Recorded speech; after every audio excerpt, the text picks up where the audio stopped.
So hello guys, my name is Mubeen Khan और मैं यहाँ पे आपको सीडीपी विषय में जो आने वाले सिद्धांत होते हैं, जो सीडीपी विषय के अंतर्गत जितने भी मनोवैज्ञानिकों के सिद्धांत हैं या जितने भी साइकोलॉजिस्ट हैं, उन सब के बारे में मैं यहाँ आपको जानकारियाँ दूंगा।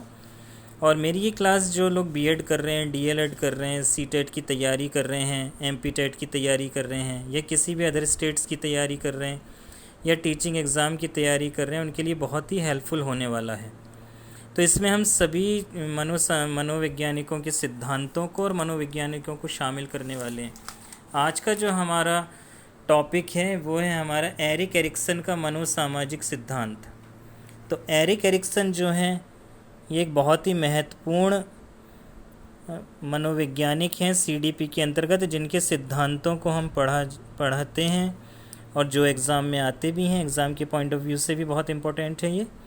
तो एरिक एरिक्सन, जिनका पूरा नाम है एरिक हैम्बर्गर एरिक्सन, इनका जन्म कहाँ हुआ था? इनका जन्म हुआ था जर्मनी के फ्रैंकफर्ट में 15 जून 1902 को।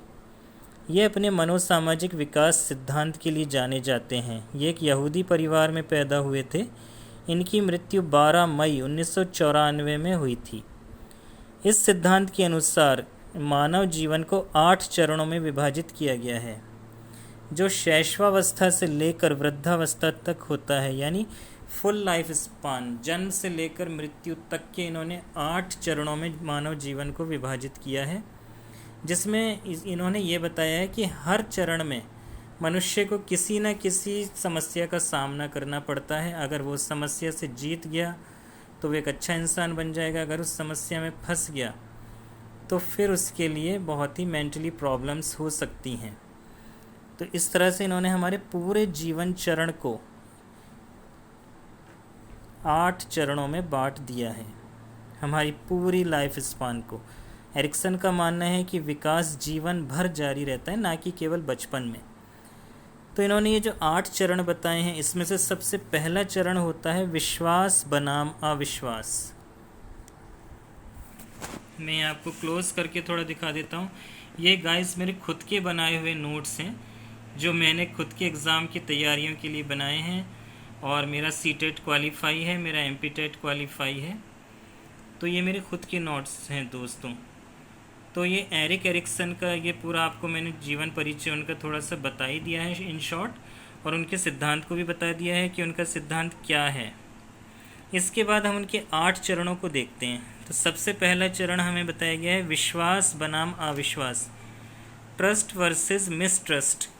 ये शैशवावस्था में होता है। इसकी जो एज लिमिट है वो 0 से लेकर 1.5 वर्ष, यानी जन्म से लेकर 1.5 वर्ष तक का बच्चा इस चरण में आता है। इसमें क्या होता है? इसमें बच्चों को अपने वातावरण पर भरोसा करने के लिए देखभाल करने वालों पर विश्वसनीय देखभाल प्रदान की जानी चाहिए। यानी जो छोटा बच्चा होता है ये तो अपने हर काम के लिए दूसरे पर निर्भर होता है। तो बच्चों को जो अपने वातावरण पर भरोसा करने के लिए, बच्चा जब अपने वातावरण पर भरोसा करेगा, जब उसकी देखभाल करने वाले विश्वसनीय तरीके से उसकी देखभाल करेंगे, उसको हर प्रकार की हानि से बचाएंगे, उसके भूख प्यास का ध्यान रखेंगे, तो फिर वो आप पर विश्वास करेगा। अदरवाइज़ फिर वो आप पर विश्वास नहीं करेगा। तो ये तो हो गई विश्वास बनाम अविश्वास। फिर स्वतंत्रता बनाम शर्म या संदेह, ये प्रारंभिक बाल्यावस्था की है। ऑटोनॉमी वर्सेस शेम, इसका इंग्लिश में नाम भी आपको याद रखना चाहिए। ये जो 8 स्टेजेस हैं ना, तो इनका नाम आप इंग्लिश और हिंदी दोनों में याद रखिए तो ज़्यादा हेल्पफुल रहेगा। तो स्वतंत्रता बनाम शर्म यानी संदेह, ये प्रारंभिक बाल्यावस्था का एक चरण है, जिसकी एज लिमिट होती है 1.5 वर्ष से लेकर 3 वर्ष। बच्चे अपनी स्वतंत्रता की भावना विकसित करने के लिए प्रोत्साहित किए जाने चाहिए, लेकिन माता पिता को उन्हें नियंत्रित भी किया जाना चाहिए। यानी बच्चे को स्वतंत्रता तो देनी चाहिए, पर एक नियंत्रण में, क्योंकि अभी बच्चा इतना बड़ा नहीं हुआ है कि ना तो अपनी सुरक्षा कर सकता है, ना अपने लिए फैसले ले सकता है। तो माँ बाप पे तो बहुत ज़्यादा डिपेंड है ही, तो उसको थोड़ी थोड़ी आज़ादी देनी है बस, और पूरा कंट्रोल रखना है। फिर थर्ड स्टेप आ जाता है अपना प्रयास बनाम अपराध बोध। इसको खेल की अवस्था भी कहते हैं। इसकी एज लिमिट है 3 से लेकर 6 वर्ष। इनिशिएटिव वर्सेस गिल्ट, प्रयास या पहल भी बोल देते हैं इसको, पहल बनाम अपराध बोध या प्रयास बनाम अपराध बोध। इंग्लिश में इसका नाम है इनिशिएटिव वर्सेस गिल्ट।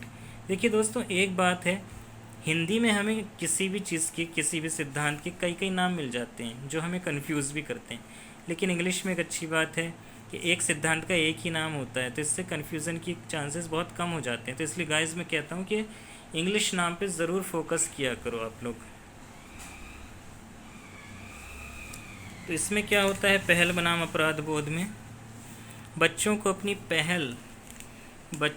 अपनी पहल और कार्यों के लिए प्रोत्साहित किया जाना चाहिए, ना कि उन्हें अपराध बोध की भावना में धकेलना चाहिए। इनके कहने का तात्पर्य यह है कि बच्चे जो कुछ पहल कर रहे हैं या कार्य कर रहे हैं उसके लिए हमें उसे प्रोत्साहित करना चाहिए, ना कि उसे ऐसा फील कराओ कि उसने कोई बहुत बड़ा गुनाह कर दिया है या अपराध कर दिया है। ऐसी भावना में हमें उसे नहीं ढकेलना है, उसके कामों को हमें प्रोत्साहित करना है। अगर वो कुछ गलती भी करता है तो उसको प्यार से बताना है, इस तरीके से नहीं कि जैसे उसने कोई बहुत बड़ा अपराध कर दिया।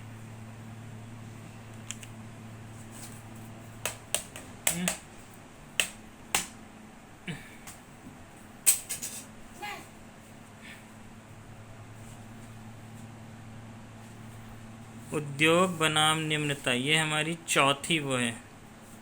चौथा चरण है, स्कूल की अवस्था है। इंडस्ट्री वर्सेस इन्फीरियरिटी, 6 से 12 वर्ष इसकी एज लिमिट है। बच्चों को स्कूल में और अन्य गतिविधियों में सफल होने के लिए प्रोत्साहित किया जाना चाहिए। 5वीं हमारी है पहचान बनाम भूमिका भ्रम, किशोरावस्था की स्टेज है, ये 12 से लेकर 18 तक। देखो आप सभी जानते हो, आपने भी CDP पढ़ाई है, मनोविज्ञान थोड़ा बहुत पढ़ा होगा। जब DLED जिन्होंने कर लिया है या जो BEd कर रहे हैं या कर रहे हैं या जो कॉम्पिटिटिव एग्ज़ाम की तैयारी कर रहे हैं, तो इतना तो जानते ही होंगे कि किशोरावस्था को हम कौन सी स्टेज कहते हैं, भ्रम की, भूमिका भ्रम। इसमें रोल कन्फ्यूज़न बहुत ज़्यादा होता है। इसमें जो बच्चा है वो अपनी पहचान के लिए बहुत परेशान रहता है, अपनी आइडेंटिटी के लिए, क्योंकि उसमें बहुत सारे हार्मोनल चेंजेस होते हैं।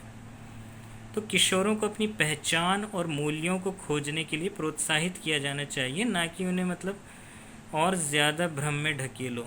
उनकी पहचान खोजने में, वो पहचान किसी भी तरह की हो सकती है, हमारी लैंगिक पहचान हो सकती है या करियर से रिलेटेड, या मुझे किस क्षेत्र में जाना है, इसमें हमें उसकी हेल्प करनी चाहिए, ना कि उससे और ज़्यादा भूमिका भ्रम में ढकेलना चाहिए। हमारी 6th स्टेज जो है वो आत्मीयता बनाम अलगाव, ये है युवावस्था की स्टेज। इंटीमेसी वर्सेस आइसोलेशन, ये 18 से 40 वर्ष तक होता है। युवा वयस्कों को प्रेम और अंतरंगता के संबंध बनाने के लिए प्रोत्साहित किया जाना चाहिए, ना मतलब उन्हें प्रेम और अंतरंगता के संबंध बनाने के लिए प्रोत्साहित करना चाहिए, ना कि उन्हें संन्यास की राह पे ढकेलना चाहिए। संन्यास की राह पे नहीं ढकेलना चाहिए, क्योंकि वो आगे चलकर बहुत प्रॉब्लम क्रिएट कर सकता है। सही समय पे शादी, विवाह, बच्चे, सब कुछ ज़रूरी है इस जीवन में। जितना ज़रूरी करियर है उतना ही ज़रूरी हमारा पर्सनल जीवन भी है।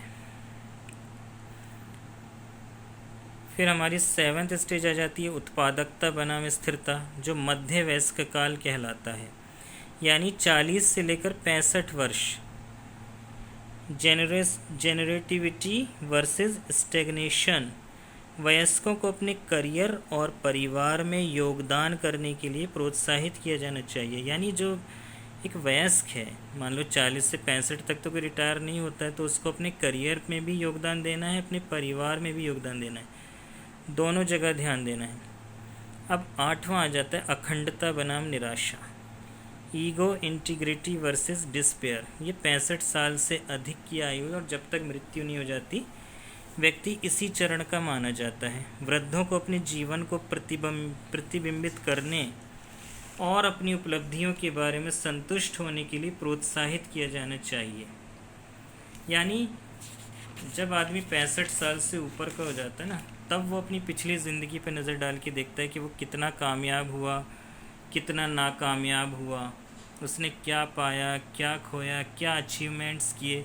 अगर उसका जीवन काल, शुरुआत का जीवन काल अच्छा रहेगा, तो वो अपने आखिरी समय तक संतुष्ट रहेगा, नहीं तो उसके अंदर कुछ ना कुछ एक निराशा का भाव हमेशा रहेगा कि यार मैं ये नहीं कर पाया, वो नहीं कर पाया, जैसा मुझे करियर चाहिए था, जैसा मैं डिज़र्व करता था वैसा नहीं मिला।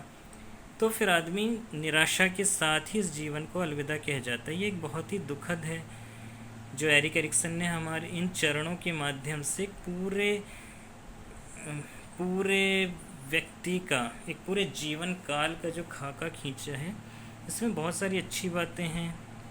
और ये हमें यही बताना चाह रहे हैं कि इन चरणों में दो फेसेस जो हैं इनका हमें सामना करना पड़ेगा।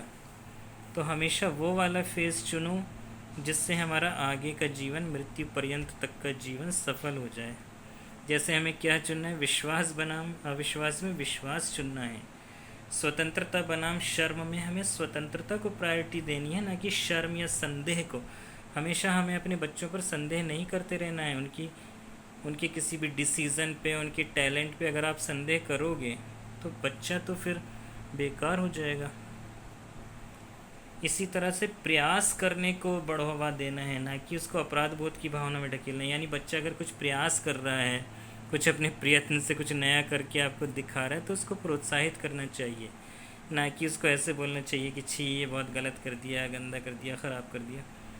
तो हमेशा अगर हम इन 8 चरणों में से हम पहले फेस को चुनेंगे ना, तो हमारा जीवन सफल कहलाएगा। एरिक एरिक्सन हमें यही बताना चाह रहे हैं। जैसे उद्योग बनाम निम्नता, इंडस्ट्री वर्सेस इन्फीरियरिटी, यानी उद्योग को बढ़ावा देना चाहिए, यानी परिश्रम को बढ़ावा देना चाहिए। उद्योग का क्या मतलब है, कोई फैक्ट्री लगा लो, ये नहीं। यानी बच्चे अपने स्कूल में किस गतिविधि में भाग ले रहे हैं, सफल हो रहे हैं, उनको ज़्यादा से ज़्यादा क्रिएटिव बनाना, खेल कूद में हिस्सा लेना, जो एग्ज़ाम में कॉम्पिटिटिव एग्ज़ाम होते हैं उनमें हिस्सा लेना, अपनी प्रतिभा को तराशना। ये काम है 6 से 12 साल तक के बच्चों के। उसके बाद जब किशोरावस्था आती है, किशोर एक तो वैसे ही परेशान रहता है, उसको अपनी भूमिका भ्रम रहती है, उसको अपने पहचान का टेंशन रहता है, उसके हार्मोनल चेंजेस बहुत तेज़ी से होते हैं, उसकी जो शारीरिक बनावट बदलती है। लड़कियों में मासिक चक्र शुरू हो जाता है जो उनको परेशान करता है। लड़कों में दाढ़ी मूंछ का उगना, आवाज़ का भारी होना, शरीर पे बालों का उगना, और बहुत सारी चीज़ें ऐसी हो जाती हैं जो अचानक से आई होती हैं। और इसमें किशोर अवस्था को सबसे क्रांतिक काल माना जाता है। यानी इसमें बच्चे जितने बिगड़ भी सकता है, सुधर भी सकता है, अपने आगे वाले जीवन की दिशा तय कर सकता है। 6वां हो गया आत्मीयता बनाम अलगाव। आत्मीयता मतलब इंटीमेसी भी बहुत ज़रूरी है। आदमी घर परिवार में रहे, शादी करे, बच्चे करे, गृहस्थ जीवन का आनंद ले। उत्पादकता बनाम स्थिरता, यानी 40 से 65 साल की उम्र में भी उसको घर नहीं बैठ जाना है, उसको अपनी उत्पादकता बनाए रखनी है, उसको अपने करियर पे भी बराबर ध्यान देना है और अपने परिवार में भी योगदान देना है। उसके बाद वृद्धावस्था में तो देखो, वृद्धों को अपने जीवन को प्रतिबिंबित करने और अपनी उपलब्धियों के बारे में संतुष्ट होने के लिए प्रोत्साहित किया जाना चाहिए। यानी चलो ठीक है, मान लो अगर किसी ने कुछ खास अचीवमेंट नहीं भी किया तो भी हम उसको बार बार उसके अपराध बोध में ना ढकेलें, बल्कि उसने जो कुछ किया उसको उसकी उपलब्धता बताएं कि आपने ये किया हमारे लिए भाई। उसको ज़्यादा दुखी ना किया जाए, उसको निराश ना किया जाए। तो एरिक एरिक्सन के हमारे ये 8 सिद्धांत हैं जो किसी भी परीक्षा के पॉइंट ऑफ व्यू से बहुत ही महत्वपूर्ण हैं। यहाँ तक कि जब भी आप कोई, मान लीजिए अगर आप ग्रेजुएशन में भी मनोवैज्ञानिक विषय लेते हैं, मनोविज्ञान लेते हैं, उसमें भी ये होता है। तो दोस्तों आप मुझे बताइए प्लीज़, लाइक कमेंट करके बताइए कि आपको मेरा ये वीडियो कितना पसंद आया है, ताकि मैं कुछ मोटिवेशन पाऊँ और आपके लिए आगे और जो CDP में जितने भी सिद्धांत हैं, जो भी मनोवैज्ञानिक हैं, उनके बारे में वीडियो ला सकूं और अपनी क्वालिटी को भी सुधार सकूं। सो प्लीज़ सपोर्ट मी और मेरे चैनल को लाइक सब्सक्राइब कर दीजिए प्लीज़, ताकि मुझे मोटिवेशन मिले और मैं आपके लिए और अपने जो ज्ञान का ख़जाना मेरे पास है वो मैं आपके लिए खोल सकूं बस। ठीक है, धन्यवाद। Thanks for watching.